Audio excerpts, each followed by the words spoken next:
Sí, a mí me gustaría, con todo respeto, plantear tres premisas. Ok. La primera, siempre plantear la necesidad de voces jurídicas femeninas capacitadas en este tipo de debates que hay, y creo que siempre yo tengo una obligación moral de plantearlo. La segunda premisa, comparto el llamado de Renato de que hagamos de este debate un debate de altura, sin descalificaciones. Creo que es importante porque ayuda también a que la sociedad no siga polarizada. Y la tercera cuestión, que creo yo que creo que el debate no es este. Ujú. En mi opinión es, y ya lo voy a explicar por qué, el debate es si realmente existen sedes en Honduras de acuerdo con la legalidad constitucional y con la legalidad que desarrolló el artículo 329 de la Constitución, que crea la sede. Estoy hablando de la ley orgánica de la sede y de todas las otras normas, que son un montón, que fueron creadas para desarrollar lo que establece el artículo 329. Eso es lo primero. ¿Por qué digo esto? Porque hay que recordar que el año pasado el Congreso Nacional derogó el decreto 32-2022, que es El constitucional, ¿verdad? exactamente, que contiene los Ujú. artículos, incluyendo el 329, que crean las sedes. Sí. Como eso es una reforma constitucional, y le doy toda la razón a Jorge, entonces significa que el Congreso Nacional tenía que ratificar ese decreto 32-22 para que, digamos, la Constitución volviera a su texto Ujú. original. Sí. No se hizo. Y por tanto, la figura de la sede, la entidad de la sede o la figura de la sede es una entidad constitucional que está ahí en la Constitución de la Eso me República. aclara, eso me aclara el Eso hay que asunto. dejarlo claro. Y ahora bien, posteriormente a la derogación del decreto 22, perdón, se derogó o se aprobó el decreto 33-2022. Correcto.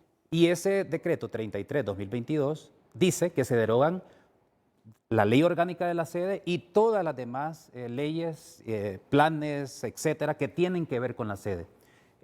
Pero como esta es una reforma de leyes secundarias, no se requiere una ratificación constitucional, Correcto. no se requiere el voto de 86 diputados y diputadas, lo que se requiere es mayoría simple. En el 33-2022. Exactamente. ¿Qué significa eso? Y bueno, y ambos decretos fueron derogados por unanimidad. Aquí no solo fue por los diputados y diputadas de un partido, por todos los partidos políticos representados en el Congreso Nacional.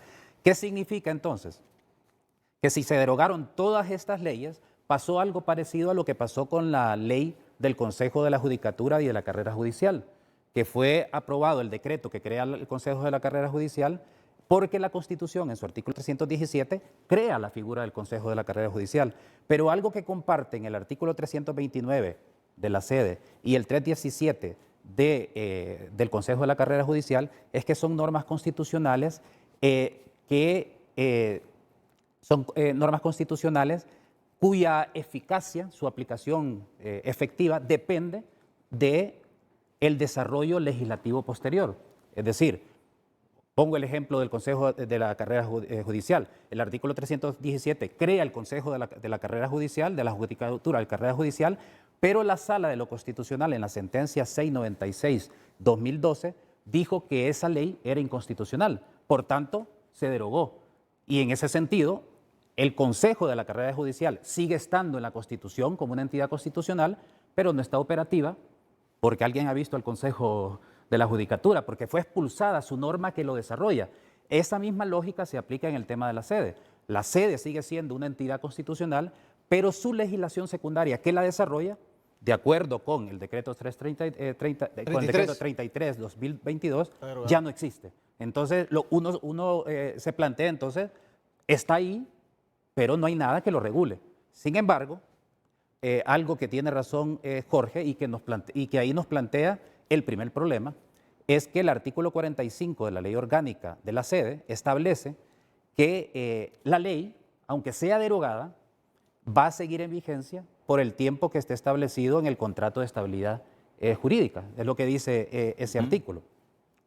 Y en ese sentido, entonces hay que plantearnos, ahí donde está el verdadero debate. El primer debate es, y esto no es una cuestión abstracta, esto es una cuestión jurídica, debería de ser de primer año de derecho constitucional en países como el nuestro al menos.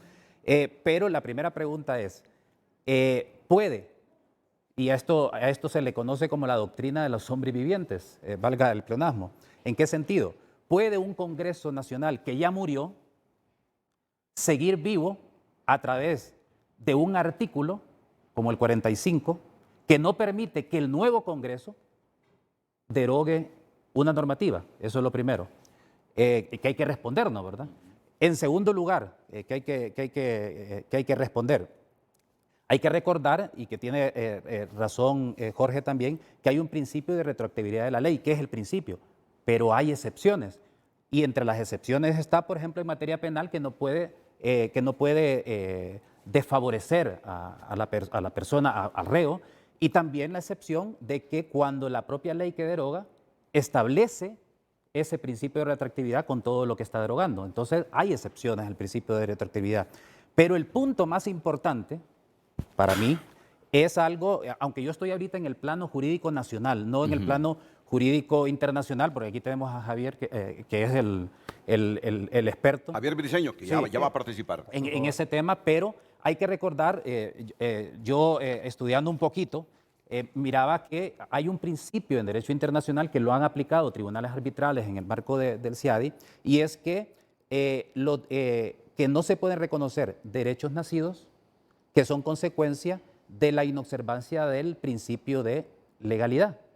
Es decir, que una inversión no puede alegar que tiene derechos reconocidos cuando estos han sido nacidos de que esta inversión no haya observado el principio de legalidad, es decir, que no haya cumplido con los requisitos legales de las normas nacionales para poder operar. Y por eso es que yo digo que el principal debate es si lo que llamamos sedes que están en este momento operando y que han estado operando, cumplieron o no los requisitos que establece el artículo 329 de la Constitución y la ley orgánica de la sede. Y yo creo que ahí es donde debemos de hacer el debate. ¿Por qué? Porque esto va a ser muy importante para incluso la decisión que tome el Tribunal de Arbitraje. ¿Cuáles son los requisitos para crear una sede de acuerdo con el artículo 329 constitucional? No voy a hablar de la ley orgánica. Primero, que sea creada por el Congreso Nacional. ¿Por qué? Porque constituye una atribución de esta, lo dice el artículo 329. Y además el artículo 206 de la Constitución dice algo más importante. Las facultades del Poder Legislativo son indelegables, excepto una, que es tomarle la promesa constitucional a altos funcionarios del gobierno. Entonces el primer requisito es que sea creada por el Congreso Nacional.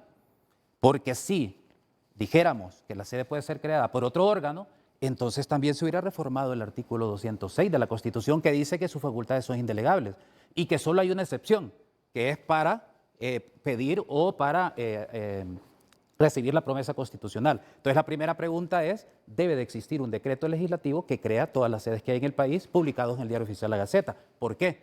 Porque el artículo 255 constitucional también habla de que todos los actos administrativos que provengan de órganos del Estado, para que tengan vigencia y eficacia, deben de ser publicados en el Diario Oficial de la Gaceta, porque así es, o sea, en este país, en cualquiera. Eso es lo primero. Segundo requisito, la creación de la sede debe ser aprobada por mayoría calificada, es decir, por 86 diputados y diputadas. Y eso debe reflejarse en el decreto de creación, donde está el número de diputados que votaron a favor, que debe ser al menos 86, y el número de diputados que votaron en contra. Tiene que estar en ese decreto. Y el tercero dice, previamente, las 2/3 partes de la ciudadanía de donde se creará la sede debe de aprobar la creación, su creación a través de un plebiscito de conformidad con el artículo 5 de la Constitución. Y el artículo 5 de la Constitución plantea una serie de actos administrativos que hay que hacer porque primero el Congreso debe conocer esa consulta del plebiscito, debe aprobarla, emitir un decreto. Debe además ordenar al Consejo Nacional Electoral convocar, dirigir las consultas a los ciudadanos. Luego el Consejo Nacional Electoral tiene que convocar, organizar, dirigir las consultas y tiene que realizar un montón de actos que luego tienen que publicarse en el Diario Oficial de la Gaceta. Sin embargo, el propio artículo 329 plantea y dice, este requisito no es necesario para regímenes creados en zonas con baja densidad poblacional. ¿Esto qué significa? ¿Cuál es el requisito que no es necesario? ¿Los 3 o solo el de plebiscito? Eso no lo responde la propia ley orgánica de las sedes en el artículo 38, porque dice que corresponde al Congreso Nacional crear las sedes bajo las reglas siguientes. La primera, en aquellas zonas de baja densidad poblacional no se requiere el requisito de el plebiscito, pero tiene que haber un dictamen del INE, del Instituto Nacional de Estadística, donde establezca cómo calculó que esas zonas de baja densidad poblacional y además que publique los resultados en el Diario Oficial de la Gaceta. Entonces habría que preguntarnos, por ejemplo, en las sedes que operan en zonas de baja densidad poblacional, dónde está la resolución del INE y el cálculo y los resultados y el decreto que lo publica. Y por último, y aquí termino, entonces la otra cuestión, porque dice el artículo 38, en zonas de alta densidad poblacional, entonces sí se requiere el plebiscito.